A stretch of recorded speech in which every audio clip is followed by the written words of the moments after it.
deu quando eu tinha 5 ou 6 anos de idade, porque meu pai tinha vários catálogos de pintura, né? De Rembrandt, Bosch, Bruegel e outros grandes artistas. Então, eu ficava folheando aqueles catálogos sem entender muita coisa ainda, né? Porque eu tinha 5 ou 6 anos de idade. E aquilo me causou uma impressão muito profunda. E aí depois, já no ensino médio, eu tive uma professora que sabia recitar muito bem poemas de Augusto dos Anjos, poemas de Cruz e Souza. E quando ela recitava, aquilo me causava um impacto tremendo, né? Minha alma se iluminava. Comecei a escrever basicamente quando eu tinha uns 16, 17 anos. Eu escrevia meus primeiros versos, né? Que eram na realidade treinamentos. Eu passei mais ou menos uns 10 anos treinando para depois publicar. Então, eu comecei a escrever mais ou menos em 2003 e só em 2010 eu publiquei o meu primeiro livro, né? Que é um livro muito influenciado, inclusive, pela poesia do Japão, né? É um livro marcado por essa influência da poesia do Japão, que tem como característica a sacralidade da natureza. Basho? Matsu Basho, o poeta japonês. E, para mim, esse convívio com a poesia foi muito importante, porque quando eu era adolescente, eu era meio cético. Então, assim, o contato com essa poesia mais mística me fez ter a convicção de que existia uma dimensão misteriosa no mundo. De maneira que talvez esse seja o maior benefício que a poesia trouxe para a minha vida, né? Esse benefício de apontar para o sagrado e para os mistérios do mundo. Entendeu? Maravilhoso isso. Vamos falar do livro agora. Poesia Reunida. Você tem ali 3 livros e relendo esses livros, toda edição é uma releitura ou é um momento diferente daqueles que foram editados, sim, cada um anteriormente. O que é Poesia Reunida para Bernardo hoje? Bem, as minhas poesias reunidas foram uma maneira que eu encontrei de fazer com que os meus leitores tivessem acesso ao que eu escrevi até agora, né? Então eu comecei a escrever de maneira profissional, vamos dizer assim, a partir de 2010 e escrevo até hoje. Ou seja, são mais ou menos 15 anos de produção artística, levada a sério com profissionalismo. E os meus primeiros livros, eles, graças a Deus, eles se esgotaram muito rápido, não é? Então hoje, quando as pessoas procuram os meus livros antigos, como por exemplo O Corvo e o Colibri e A Aridez das Horas, elas já não encontram mais esses livros.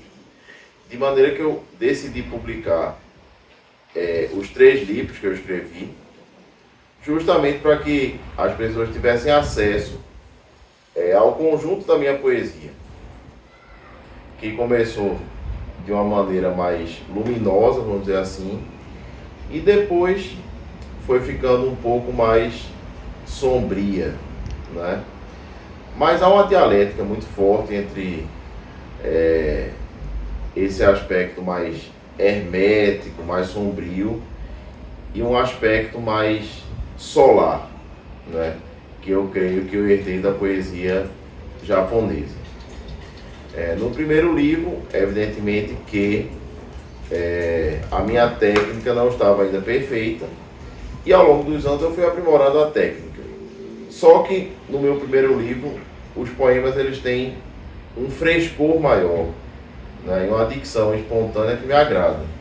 E depois eu fui ficando um poeta mais técnico e fui também falando de temas variados, né? Porque o meu primeiro livro ele trata basicamente da sacralidade que existe na natureza. O meu segundo livro eu já escrevi no sertão, na época em que eu vivia no sertão, e ele trata dos desertos da alma e dos desertos que estão fora da alma também, né? Da escassez. A escassez também em relação à palavra, né? Aquilo que é quase impossível de ser dito, né? Trata também do silêncio como uma espécie de linguagem através da qual as coisas se comunicam.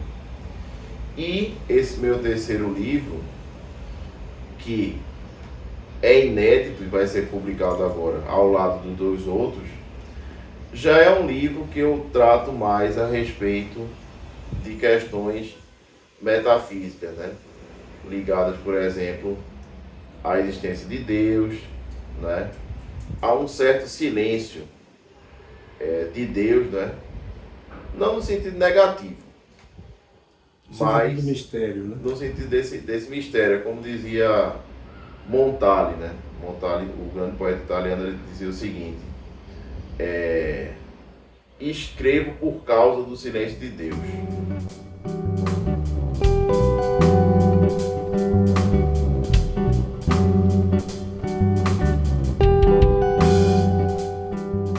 Eu queria que você falasse mais desse ceticismo, no que ele consiste, a sua relação com Deus. Esse ceticismo diz respeito a Deus, ou diz respeito aos homens, ou diz respeito às coisas? O que é isso?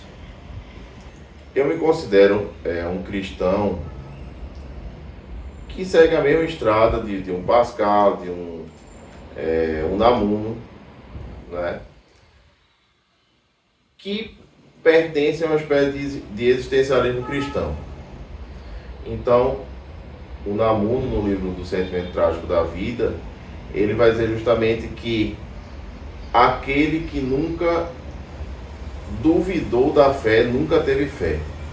Ele deixa isso muito claro, que para que o sujeito tenha fé, ele passa por um momento de dúvida, né? Até o próprio Jó, que é uma figura claramente de uma santidade incrível, ele teve as suas dúvidas, né? Então, esse meu ceticismo, eu diria que é um ceticismo que nasce dessas dúvidas, mas ao mesmo tempo é algo paradoxal, porque quando eu entro em contato, por exemplo, com a poesia chinesa de Li Bai, com a poesia japonesa de Basho, eu enxergo ali claramente a presença do sagrado, né? Eu observo que esses poetas apontam para o sagrado ao mostrar a contemplação da grande beleza que há nos lagos, nos bosques, né? E aí, digamos que a minha via de acesso a Deus se deu através da beleza e da compreensão de que o universo é um todo extremamente ordenado, né? Em que há uma interdependência muito grande entre as coisas. Inclusive, foi através da poesia que eu comecei a me interessar por grandes estudiosos da religião, né? Como, por exemplo, o Eliade, que é um dos grandes gênios do século XX, né? Justamente porque há um parentesco muito grande entre a poesia e a linguagem dos livros sagrados, né? Então é como se a poesia tivesse feito com que eu entendesse melhor os textos sagrados, né? Tivesse uma compreensão mais profunda dos textos sagrados, e aí eu fui pouco a pouco deixando de ser cético. Claro que algo do ceticismo sempre resta, porque a gente vive numa época que é extremamente problemática em todos os sentidos. Todas elas, né? Em termos de tentativa de destruição do cristianismo, né? De desmoralização do cristianismo, uma tentativa muito insistente, né? E uma época também pós-iluminista, né? Que muitos às vezes partem para aquele racionalismo muito extremado para tentar compreender aquilo que é inefável, aquilo que é indizível. Ou negá-lo. Né? E que existe uma explicação. Obviamente existe uma explicação racional para a existência de Deus. Mas, na realidade, esse tipo de racionalismo acaba criando uma espécie de visão incompleta de Deus, né? É por isso que eu acredito que a poesia mística, muitas vezes, é um complemento extremamente importante para que a pessoa consiga ter um vislumbre do sagrado e um vislumbre do que é Deus, né?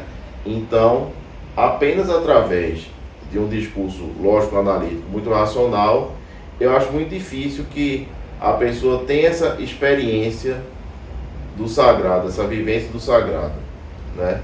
De maneira que a poesia mística, para mim, ela é extremamente importante, porque ao lado de uma compreensão mais racional de Deus, que, por exemplo, São Tomás de Aquino conseguiu realizar com perfeição, existem também poemas, por exemplo, de São João da Cruz ou de Rumi, que vão revelar certos aspectos do sagrado extremamente luminosos, né? E a minha poesia é uma tentativa de realizar, dentro das minhas possibilidades, aquilo que esses grandes poetas místicos tentaram realizar, né? Inclusive há um verso de Baudelaire muito bonito, 2 versos na realidade. Ele fala assim: que paire sobre a vida e saiba compreender a linguagem da flor e das coisas sem voz, né? Então, eu entendo muito a poesia como essa tradução da linguagem da flor e das coisas sem voz, né? Porque todas as coisas querem nos comunicar algo, e o poeta ele tenta capturar e captar uma das coisas e traduzir para a poesia, né? Através de figuras de linguagem, né? E eu me lembro também muito de uma frase do Goethe, em que ele diz que a poesia é a voz do inefável, é a fala do inefável, né? Então, para mim, o poeta, ele deve se preocupar muito mais em tentar sentir e intuir a alma das coisas do que descrever apenas a externalidade das coisas, né? O corpo físico das coisas, né? Essa aparência fenomênica das coisas. E essa é a tentativa da minha poesia, sobretudo no último livro, né? Eu busco realizar ali uma poesia que se aproxima dessa poesia mística de São João da Cruz, de Rumi, de Kabir, do próprio Macaian, que tinha um certo ceticismo, né? Embora fosse um sujeito que acreditava em Deus, mas há muitas notas, muitos elementos ali de ceticismo na poesia do Macaian, né? Então, a poesia, para mim, ela é algo que não é apenas uma experiência estética. Ela também é uma maneira de compreender a realidade. A experiência estética é só o convite. Sim, seria isso? Exatamente. É como diz Murilo Mendes, o nosso grande poeta Murilo Mendes, né? Que a poesia ela é uma chave para o entendimento do universo, assim como a filosofia, as ciências, a religião. Então eu entendo a poesia muito como essa chave para o entendimento do universo, né? Você dividiria o seu livro, Poesia Reunida.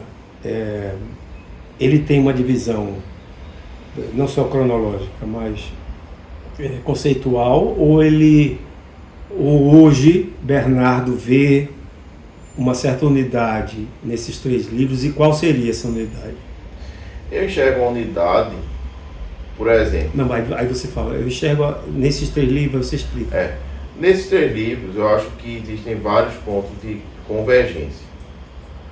Um deles é a concisão, né?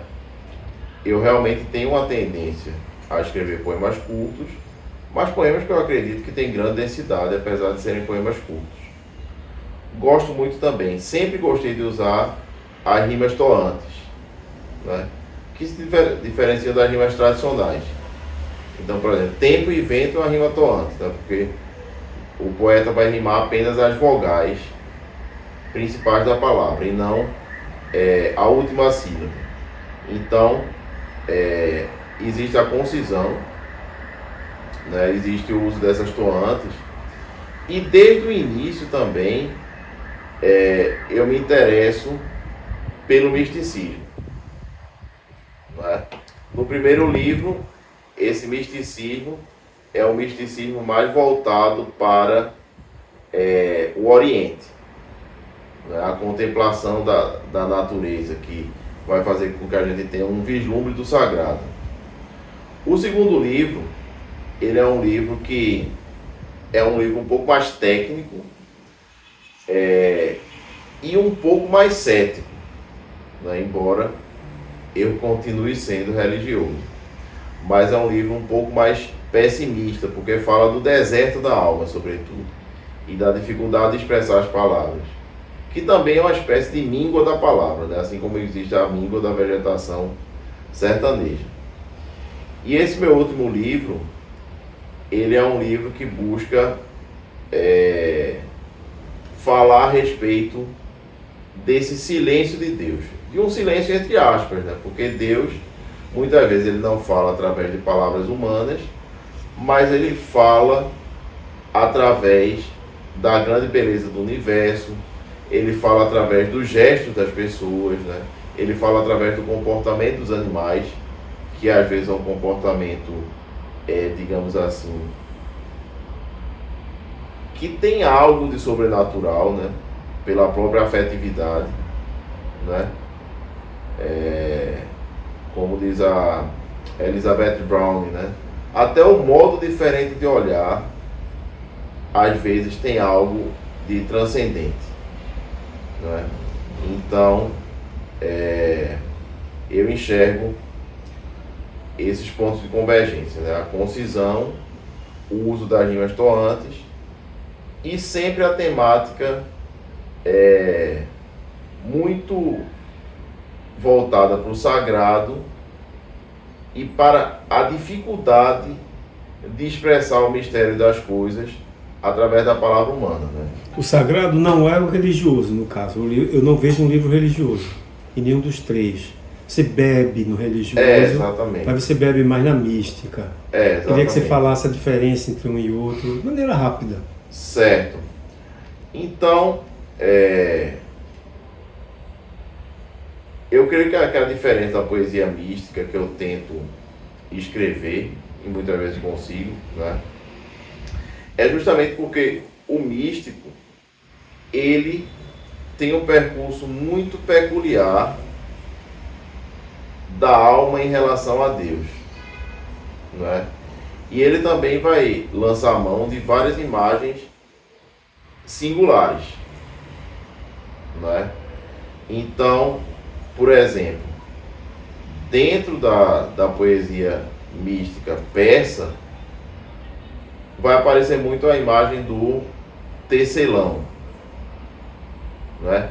Dentro da poesia mística hinduísta, já vai aparecer muito a imagem também da fogueira, onde há o ritual de cremação dos mortos, né? Então, dentro de cada tradição religiosa, vão existir certas imagens que têm uma significação muito grande.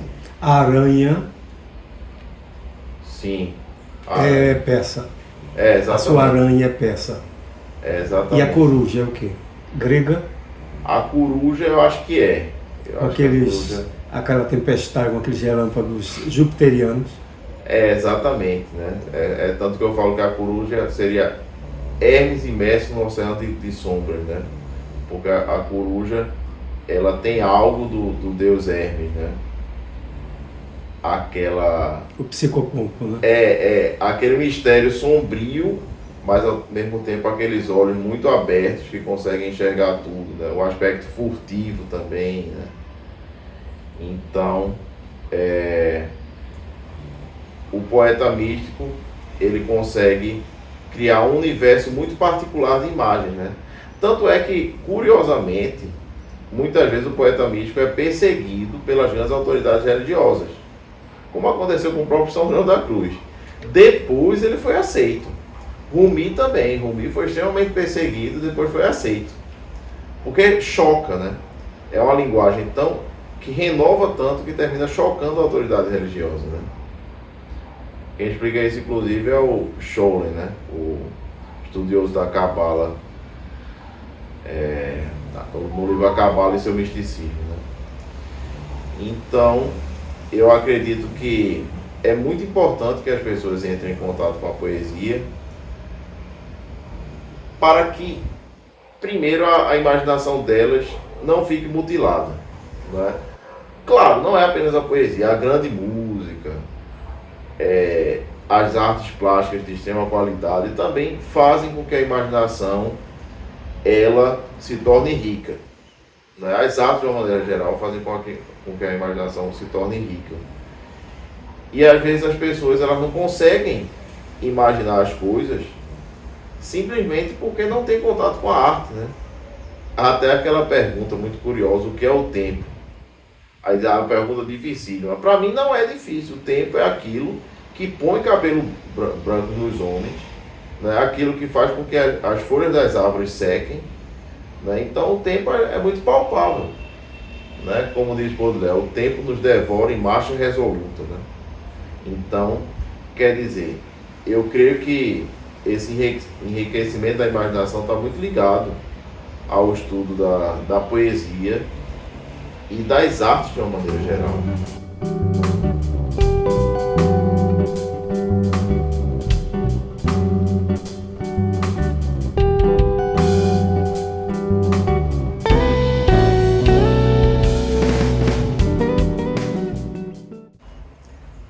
Por que ler poesia hoje?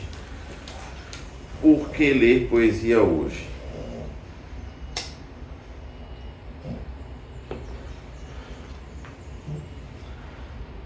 Bem, a poesia, ela amplia a nossa capacidade de expressão verbal, né? Ela também nos dá uma sensibilidade suplementar, como disse o T.S. Eliot, né? Ela muitas vezes faz com que nós tenhamos mais compaixão, né? Porque ela vai apontar muitas vezes para aquilo que é difícil de ser visto de outra maneira, né? E você busca essa compaixão na sua poesia? Eu busco, né? Porque na realidade eu acredito que a poesia é uma maneira também de resgatar aquilo que é muito significativo do esquecimento. Não que seja a única maneira, mas é uma das maneiras mais eficazes, né? E eu acho que certos detalhes a respeito da existência nós só conseguimos perceber de fato através da poesia. Quando Manuel Bandeira, por exemplo, fala: "E te amo como se ama um passarinho morto", não é?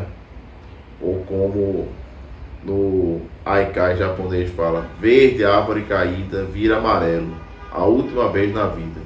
Quer dizer, que maneira sublime. A empatia é muito profunda. É para você dizer que a árvore morreu, né? Você morre com ela. Exatamente. Quer dizer,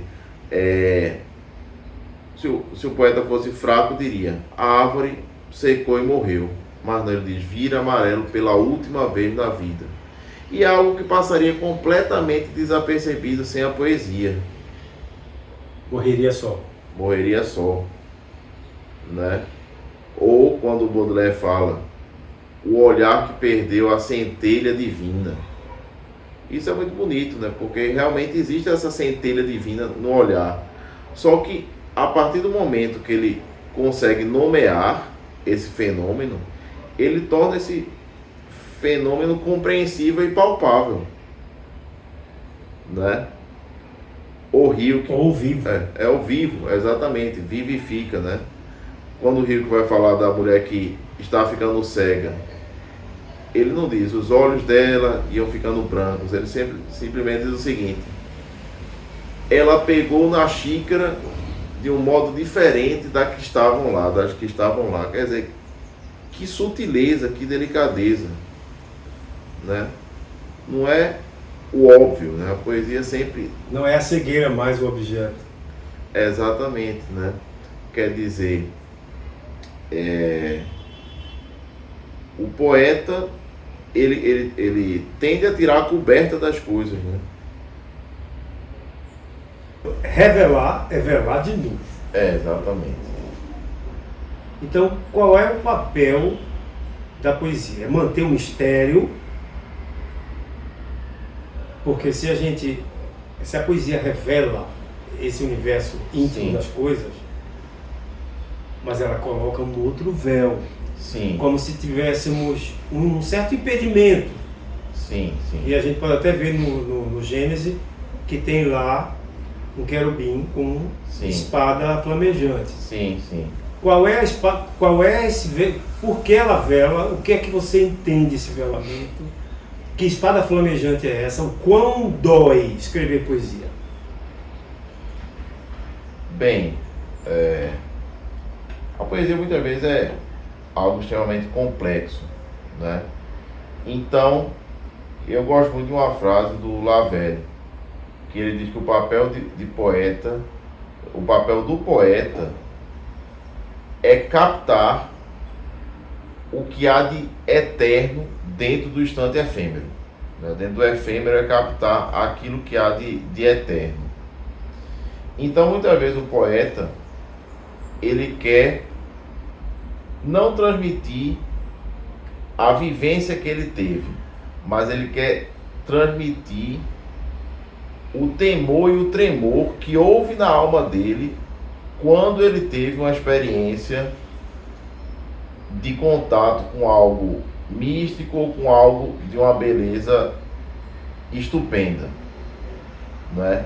Então é como se, através da transmissão dessa sensação de êxtase, ele fizesse com que o leitor compartilhasse um pouco do assombro e da perplexidade que ele teve diante de certos episódios, certos fenômenos, né? Então, por exemplo, tem um poema que eu escrevi no Sertão que diz assim: o pôr do sol sertanejo me fascina e me apavora. Uma espécie de orfandade inunda toda a minha alma quando a tarde vai embora.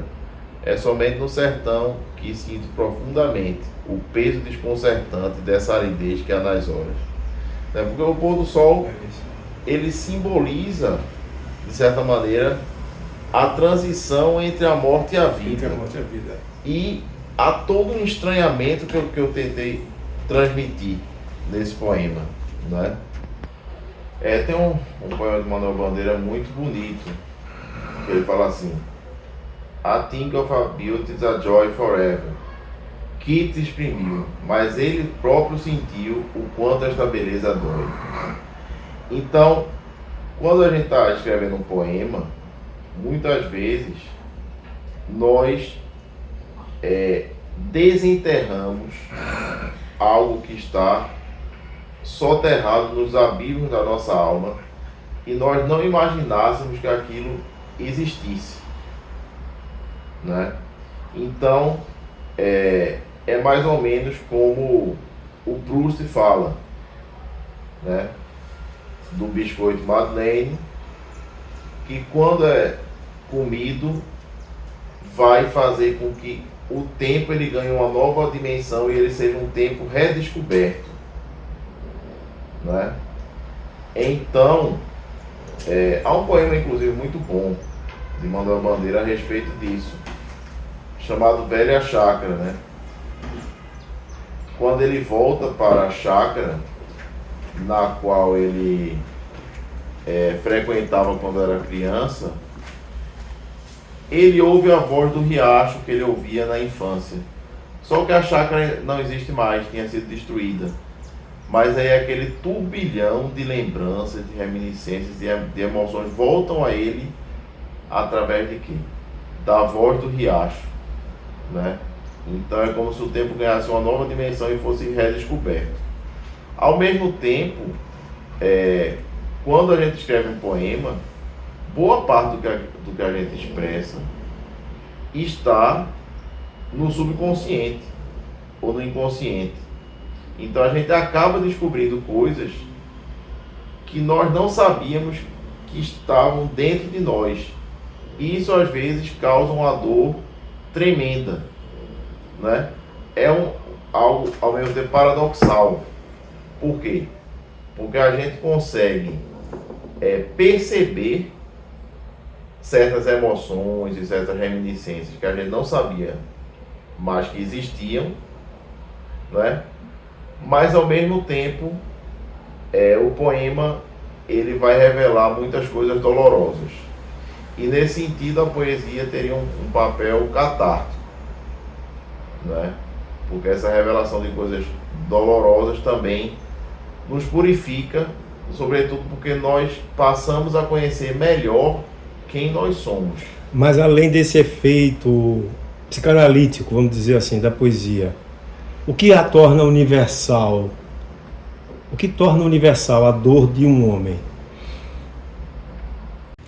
A poesia, a grande poesia, na minha opinião, ela quase sempre trata de temas atemporais, não é?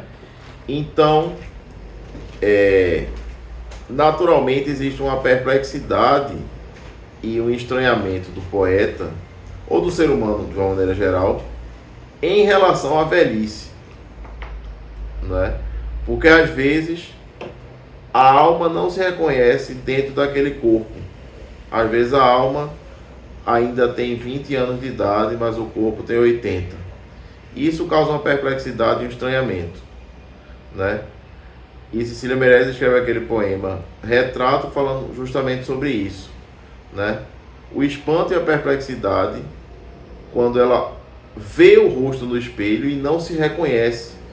Por quê? Porque a alma provavelmente ainda tem uma idade de 25, 30 anos e ela vendo o rosto próximo dos 70 anos já muito castigado. E não sabe onde perdeu. Pelo tempo e não sabe onde perdeu o rosto, né? Então há sempre esse assombro, né? Aristóteles ele vai falar que a filosofia nasce do assombro diante daquilo que o homem não conhece ou conhece pouco. A poesia também nasce do assombro em relação aos mistérios da vida, né? Então é mais ou menos por aí. O que você espera dos seus leitores? O que eles vão encontrar? Eu busco fazer uma poesia que tem densidade, grande densidade. Às vezes consigo, outras vezes não, né? É natural que alguns poemas sejam melhores do que os outros. Mas eu procuro transmitir ao leitor essa dimensão misteriosa do mundo. Porque eu acho que a poesia, ela nasceu assim, né? A poesia mais materialista, ela só surge muito timidamente ali no final da Idade Média e no começo do Renascimento. Mas antes a poesia tinha um vínculo muito forte com o sagrado, né? Com exceção de um caso ou outro, como o Píndaro, que escrevia sobre os Jogos Olímpicos, essa coisa toda. Mas beletristas. Grosso modo, a poesia, durante milênios, esteve diretamente vinculada ao sagrado, né? E a minha tentativa é essa. Inclusive, eu busco ser muito sincero comigo mesmo, porque há momentos em que eu estou desesperançoso e cético. E eu também expresso esses momentos, porque a fé não é uma coisa linear, né? Como eu falei, nós temos crise de fé, e o próprio Unamuno, como eu disse, falou: aquele que nunca teve crise de fé, porque nunca teve fé, né? A verdade é essa. Agora, ao mesmo tempo, eu não quero escrever poemas herméticos. Eu quero escrever poemas que tenham profundidade, que tenham imagens belas, mas que sejam inteligíveis, né? Que não sejam demasiadamente enigmáticos, né? Admiro muito Cruz de Souza, que é um poeta que escreve uma poesia extremamente enigmática, mas eu busco outro caminho. Eu procuro exprimir o mistério de uma maneira que seja mais clara. Drummond fala algo muito bonito na Máquina do Mundo, né? O que foi pensado e logo atinge, o que pensado foi e logo atinge distância superior ao pensamento, né? Então acho que a poesia seria muito isso, aquilo que parte de uma ideia, mas atinge uma distância superior ao pensamento.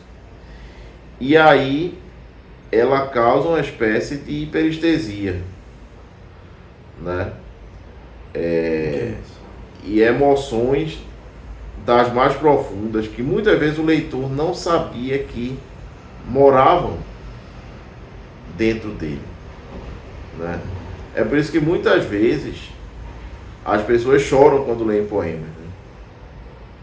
E isso eu acho uma coisa incrível, esse poder que o poeta tem de comover as pessoas, e é algo que eu busco também em certa medida, né? E é um choro que não é dele, que é maior que ele. Exatamente. É por isso que eu não gosto do pessoal que diz que a poesia épica é superior à lírica, porque eles dizem que a épica é mais universal, e não se trata disso, porque a poesia lírica, como esse poema de Cecília Meirelles, por exemplo, a respeito da perplexidade diante da velhice, é algo atemporal, isso sempre existiu. O épico também sempre existiu. O épico também sempre existiu. Mas o épico, por exemplo, ele fala muitas vezes em momentos históricos que estão datados Isso. ali, né? De maneira que eu não gosto tanto desse tipo de... Sim, comunica pouco, né? Porque na verdade o objetivo da poesia épica maior seria despertar o heroísmo, né? Fazer com que o cidadão entenda que a nação dele é heróica e é grandiosa. E o objetivo da poesia mística, da poesia lírica, é esse mergulho muito profundo no nosso psiquismo, né? E aí creio que nós passamos a ter mais sensibilidade, mais imaginação e ter mais ter uma sensibilidade mais, como é que eu poderia dizer, complementar, né? Quer dizer, amplia a nossa sensibilidade. Mas essa busca não é uma catarse puramente psicanalítica, no sentido de pura expressão ou explosão sentimental.